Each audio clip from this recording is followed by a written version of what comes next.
Hello बच्चों, कैसे हो? तबीयत ठीक ठाक? चलो, लास्ट टाइम हमने कुछ एक्सरसाइज के 7 चैप्टर के 3 तक कर दिए। चलो, फ्रॉम टुडे 7.4 क्या है? देखो 7.4 तो ऐसा बोला है हमें कि the triangle made up from vector A and B, its area is half of the magnitude of a cross b। इसका मतलब a क्रॉस b का जो मैग्नीट्यूड है वो हमें ट्रायंगल का जो एरिया है उससे हाफ जितना होना चाहिए। चलो, तो उसके लिए हम कोई भी ऐसे वेक्टर हम एज्यूम करते हैं कि suppose this one is our vector a, name OP and another vector OQ say as a B, then angle between them A and B is theta। तब इसका अगर मैं इसको ज्वाइंट कर दूं तो ये हो जाएगा हमारा ट्रायंगल, और इसका जो एरिया है वो A क्रॉस B के मैग्नीट्यूड से हाफ है, ऐसा हमें प्रूफ करना है। Okay, then A cross B का जो मैग्नीट्यूड है वो हम लिख सकते हैं AB साइन थीटा। ओके, और अब यहाँ पर एक मैं परपेंडिकुलर लाइन ड्रॉ कर दूं जिसको मैं पॉइंट बोल दूं R, और उसको मैं बोल देता हूं as a height H। Okay, then I can say A into B sine theta. अब from figure what I can say about the sin theta, तो ये राइट एंगल हुआ, इसीलिए sin थीटा, तो sin थीटा मतलब ऑपोजिट, ऑपोजिट मतलब QR upon hypotenuse मतलब हुआ B। therefore what about the QR, that is B sin theta, and that I can say H। That means the magnitude of A cross B is A into H। तो ये हो गया इसका base, ये हो गया इसका परपेंडिकुलर। चलो, 2 से मल्टीप्लाई करते हैं, 2 से डिवाइड करते हैं, मतलब हाफ इंटू 2AH ऐसा बोल सकते हैं। देन हाफ इंटू 2AH मतलब सॉरी, ये जो है यहां पर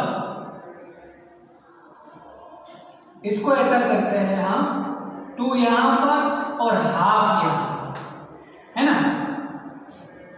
देन हाफ AH, तो 2 इंटू हाफ AH, तो हाफ AH मतलब क्या हुआ, हाफ, और बेस इंटू अल्टीट्यूड मतलब ये हो गया इसका एरिया।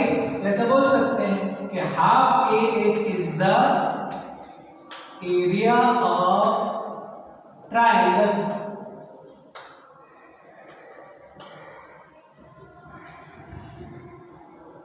तो क्या हुआ, area of triangle is half of A cross B। therefore what we can say, area of triangle is half of A cross B। A cross B का जो मैग्नीट्यूड है उसका हाफ हो गया। ओके, बस वही तो प्रूफ करना है। चलो 7.5, तो 7.5 में क्या दिया हमने, तो उसमें भी ऐसे 3 vectors A B and C, जिसमें A dot B cross C जो है वो हमें करना है पैरेललोपाइड का वॉल्यूम। तो पहले पैरेललोपाइड सोचते हैं कि पैरेललोपाइड मतलब चलो ऐसा कुछ हम बोल सकते हैं।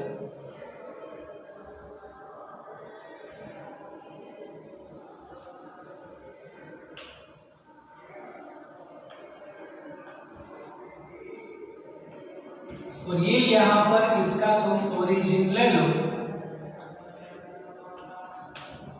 ये कोई भी हमारी एक्सिस हो गई, यहां पर बोल दो कोई भी, ये चलो वेक्टर A, ये वेक्टर B और ये वेक्टर सी बोल दो, कोई भी बोल सकते हैं। देन अगर मैं यहाँ पर बी क्रॉस सी करूं, क्योंकि यहाँ पर दिया है हमें A dot B cross C, then B cross C जो है तो बी से सी, अगर मैं यहाँ पर ऐसे राइट एंगल थंब रूल लगा दूं तो हमारा जो वेक्टर की डायरेक्शन है बी क्रॉस की वो उससे परपेंडिकुलर, मतलब बी क्रॉस सी की डायरेक्शन मिलेगी हमें ये, तो ये मैं बोल सकता हूँ बी क्रॉस सी की डायरेक्शन। सपोज वो ऐसे कुछ थीटा एंगल बना दे, तब कोई भी जो वेक्टर है उसका अगर तुम क्रॉस प्रोडक्ट लो तो उसका जो डायरेक्शन है वो दोनों से परपेंडिकुलर मिलेगा। Then B cross C is perpendicular to B and C, and suppose वो ए से कुछ थीटा एंगल बना दे, तो ये हमारे लिए बी क्रॉस सी की डायरेक्शन। तो चलो अब मैं यहाँ पर ऐसा बोल सकता हूँ A dot B cross C is equal to, इसका अगर हमें वैल्यू करनी है तो मैं लिख सकता हूं ए, देन बी क्रॉस सी मतलब ए की वैल्यू, बी क्रॉस सी की वैल्यू और डॉट ए इसलिए cos theta, then B cross C अलग कर दो उसकी वैल्यू और साथ में लिख दो ए cos थीटा, तब बी क्रॉस सी ये इस डायरेक्शन में ए का जिधर का कौन उधर का cos, ए cos थीटा भी इसी डायरेक्शन में मिलेगा, तो इसका जो प्रोडक्ट है वो तो इसका वॉल्यूम हो जाएगा। देयरफॉर दिस इज द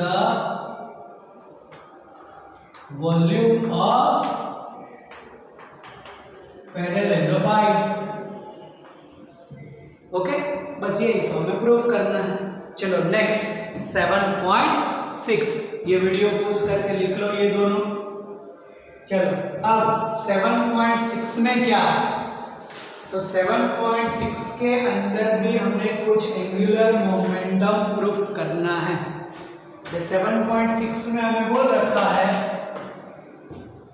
कि एंगुलर मोमेंटम मतलब लीनियर मोमेंटम का X Y and Z component दिया है, और जो भी उसका एज ए पोजीशन वेक्टर है उसका भी एक्स वाई जेड दे रखा है, और यहाँ पर जो उसका एंगुलर मोमेंटम है वो ओनली जेड कंपोनेंट है, वही प्रूफ करना है, and which is moving in X Y plane. अगर एंगुलर मोमेंटम करना है तो सबसे पहले पोजीशन वेक्टर आर, उसको हम लिख सकते हैं X I caret, Y J caret, Z K caret and T, then T X I, T Y J and T Z K caret. Now about the angular momentum, then angular momentum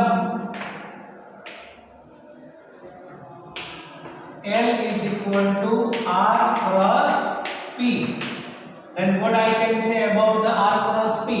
तो यहाँ पर हमें determinant लेना पड़ेगा, I J N K, पहले R है इसलिए X Y N Z, then P X P Y P Z। चलो अब डिटरमिनेंट का सॉल्यूशन क्या होगा, तो हमें पता है कि अगर मैं I लिखूं तो ये रो और ये कॉलम छोड़ देना पड़े, और y p z minus z p y, centre वाला नेगेटिव होता है माइनस j, देन ये और ये छोड़ देना पड़े, x p z minus z p x plus k caret x p y minus y p x, but z is equal to भी 0 बोला है हमें, और p z भी 0 बोला है, because moving in X Y plane.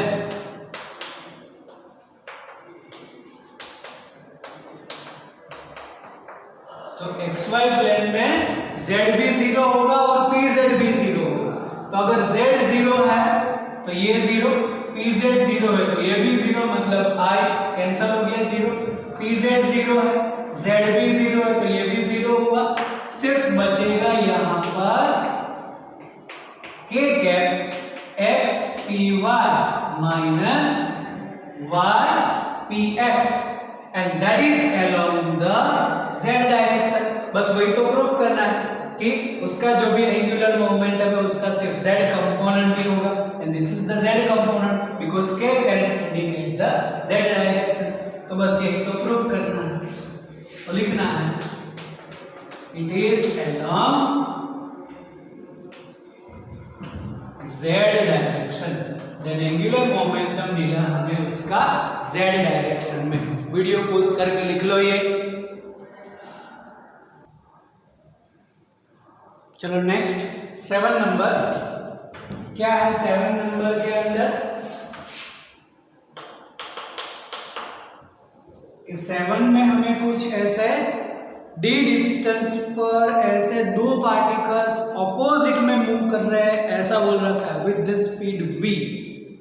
Then अगर उसका हम ऐसे एंगुलर मोमेंटम ले then it is independent of the any point, मतलब it is independent of reference point. उसका जो भी एंगुलर मोमेंटम है वो सिर्फ d डिस्टेंस पर डिपेंड करेगा, does not depend on reference point.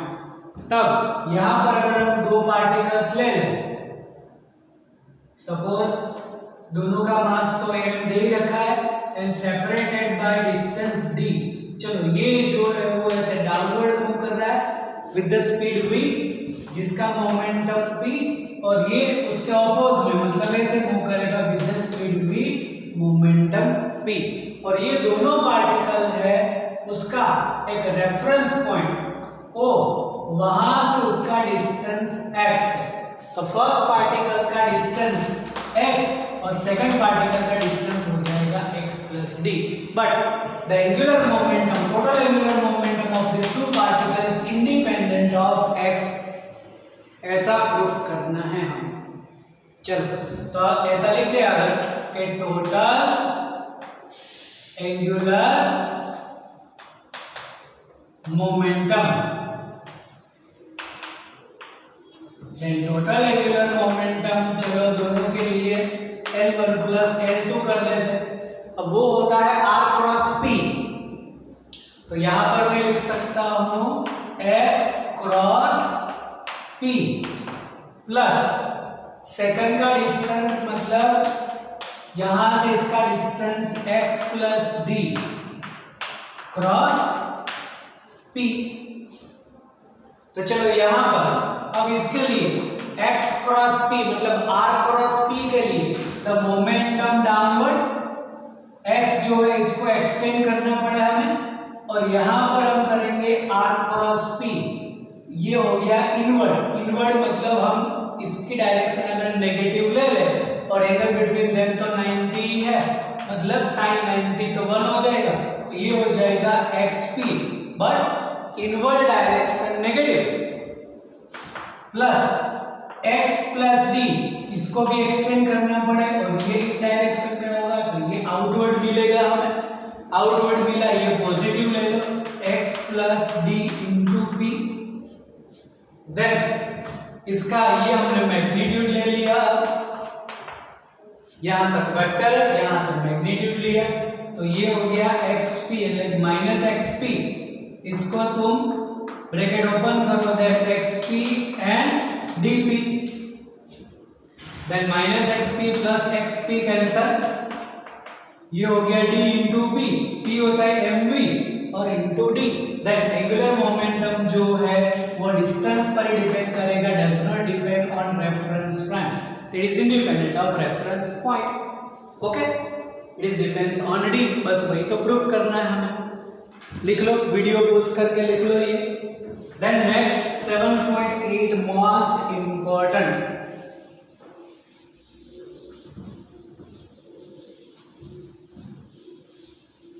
देखो क्या दिया हमें 7.8 के अंदर कि 2 मीटर का कोई रोड है जिसको ऐसे दो वेटलेस स्ट्रिंग से कनेक्ट कर दिया है और वो ऐसे इक्विलिब्रियम में है, वो ऐसा बोला है, और उसी के लिए कोई एक वेट लगा दिया W which is at distance d from the left hand side, और दो एंगल भी दे रहे हैं देखो यहां पर एक हम बोल सकते हैं कि ये कोई भी एक वॉल, यहां पर ऐसे दूसरी, और ऐसे कहीं पर भी हमें एक रोड दे रखा है जिसकी लेंथ है 2 मीटर। यहां से ये कनेक्ट कर दिया इस थ्रेड से, जिस एंगल को बोल दो यहां पर θ1, और θ1 की वैल्यू है 36.9 डिग्री, और यहां से एक दूसरा लगा दिया है जिसका एंगल θ2 बोलो, एंड दैट इज 53.1 डिग्री, और लेफ्ट हैंड साइड से यहां पर एक वेट लगा दिया W जिसका डिस्टेंस d, तो ये जो डिस्टेंस होगा दैट इज 2 - d। ओके, इतना हमें दे रखा है और पूछा है बस हमें ये जो भी हमें डिस्टेंस है वो डिस्टेंस हमें कैलकुलेट करना है, ये distance what about the d। Okay, तो अब अगर हम यहाँ पर ये जो भी थ्रेड है उसके ऊपर एक टेंशन फोर्स सोचे T, और 1 के लिए यहाँ पर T1 बोल दो, इस थ्रेड के ऊपर यहाँ पर with respect to that point tension is T2, और यहाँ पर अगर मैं इसी से पैरेलल अगर मैं लाइन इमेज करूं, this angle is also θ1। Okay, तो ये एंगल भी θ1 होगा, तब इसका हमें दो कंपोनेंट मिल सकते हैं, जिधर का कौन उधर का कॉस, मतलब T1 cos θ1 इधर, और यहाँ पर T1 sin θ1। ऐसे ऐसे का अगर यहाँ पर मैं पैरेलल लाइन ड्रॉ कर दूं, then this angle is also θ2, तो यहाँ पर मिलेगा मुझे T2 cos θ2, और यहाँ पर मिलेगा T2 sin θ2। बोलो इतना क्लियर? ये कंपोनेंट सबसे पहले करने पड़े। अब यहाँ पर हमें इक्विलिब्रियम लेना है, एक लीनियर और दूसरा लेना है रोटेशनल इक्विलिब्रियम, उन दोनों से हमें डी आंसर मिल जाएगा। तो सबसे पहले लेते हैं कंडीशन फॉर लीनियर इक्विलिब्रियम।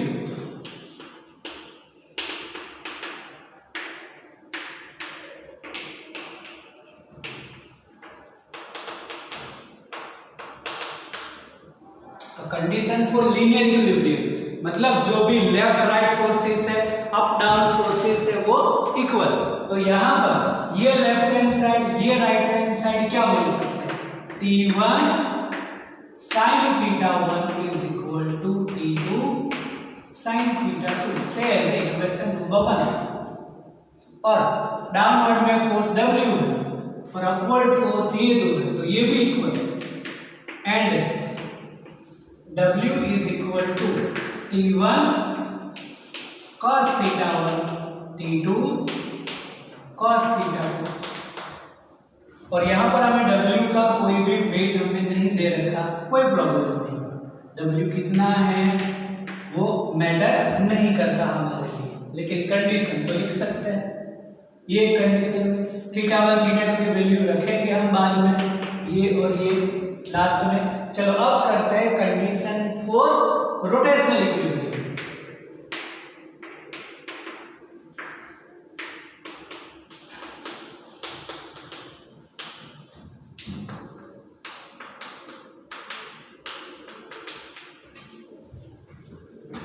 और उसमें हमें एक रेफरेंस पॉइंट लेना पड़े, तो यहाँ पर जो वेट हमें नहीं दे रखा, बस वही रेफरेंस पॉइंट ले ले तो W का प्रॉब्लम सोल्व हो जाएगा। Consider W as reference point, मतलब W को हमें रेफरेंस पॉइंट लेना है। तो अब यहाँ पर ये फोर्स है और ये डिस्टेंस है, देखो T1 sin θ और D दोनों एक ही डायरेक्शन में। अगर डिस्टेंस और फोर्स एक ही डायरेक्शन में है तो टॉर्क 0 हो जाएगा, because it is RF sin θ, है ना, और theta is angle between R and F। तो ये एक फोर्स और ये D दोनों एक ही डायरेक्शन में, एंगल बिटवीन देम 0, इसका टॉर्क 0, तो फिर इसका भी 0 हो जाएगा क्योंकि 2 माइनस डी और T2 sin थीटा भी एक ही डायरेक्शन में है, उसका तो टॉर्क 0। सिर्फ हमें टॉर्क मिलेगा T1 cos थीटा डी का और 2t माइनस डी मतलब T2 cos थीटा से। ओके, तब यहां पर अब इक्विलिब्रियम में मतलब ये जो दोनों है वो कौन सी डायरेक्शन में है पहले वो सोचते हैं। तो रेफरेंस पॉइंट हमारा यहां है W, ओके, और फोर्स लग रहा है यहां पर, that is T1 cos theta 1 और ये डिस्टेंस D है, तो जिसको हमें एक्सटेंड करना पड़े और हम करेंगे R क्रॉस F, D से F, ये हुआ इनवर्ड, इनवर्ड को नेगेटिव ले और ये वाला देखते हैं यहां पर, तो W यहां पर ये डिस्टेंस हुआ 2 माइनस डी और फोर्स यहां पर है T2 cos थीटा 2 और ये हमें एक्सटेंड करना पड़े और फिर R से F, ये आउटवर्ड हुआ,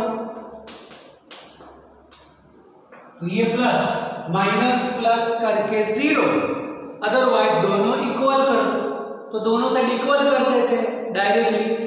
तब यहां पर ये हम बोलेंगे इन दोनों के बीच का एंगल तो 90 ही है, इसीलिए उसका जो साइन आएगा वो तो साइन 91, जिसका मतलब डिस्टेंस का ही सिर्फ d T1 cos theta 1 is equal to 2 minus d T2 cos theta 2 से इक्वेशन नंबर 3।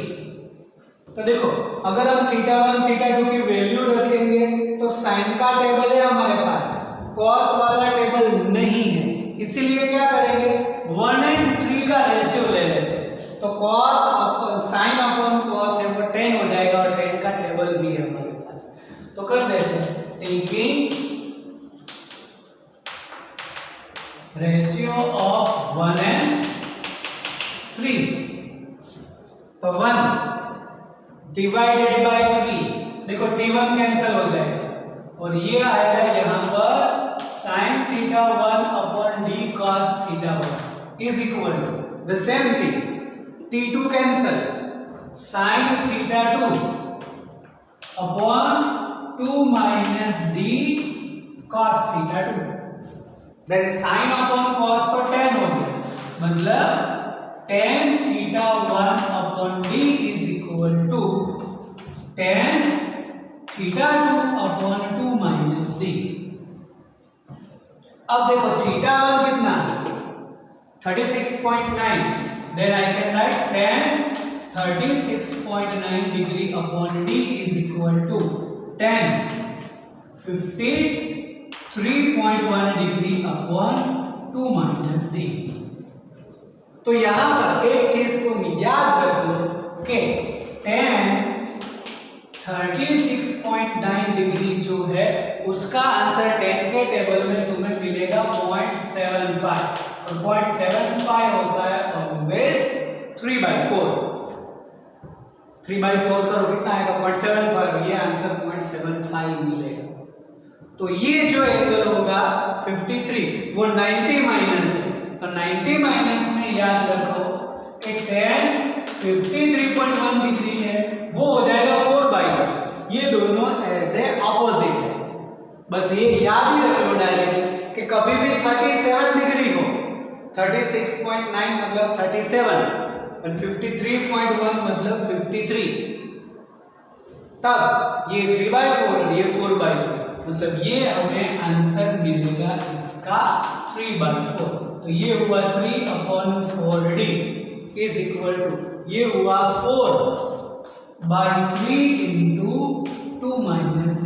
बस इसी का हमें सॉल्यूशन करना है, तो यहां पर मल्टीप्लाई करो तो ये तो हो जाएगा 3 3 जा 9, 2 minus d is equal to 4 4 जा 16d और ये हो जाएगा 18 minus 9d is equal to 16d। ये यहां पर जाएगा तो प्लस मतलब 25, तो 25d is equal to 18, d is equal to 18/25।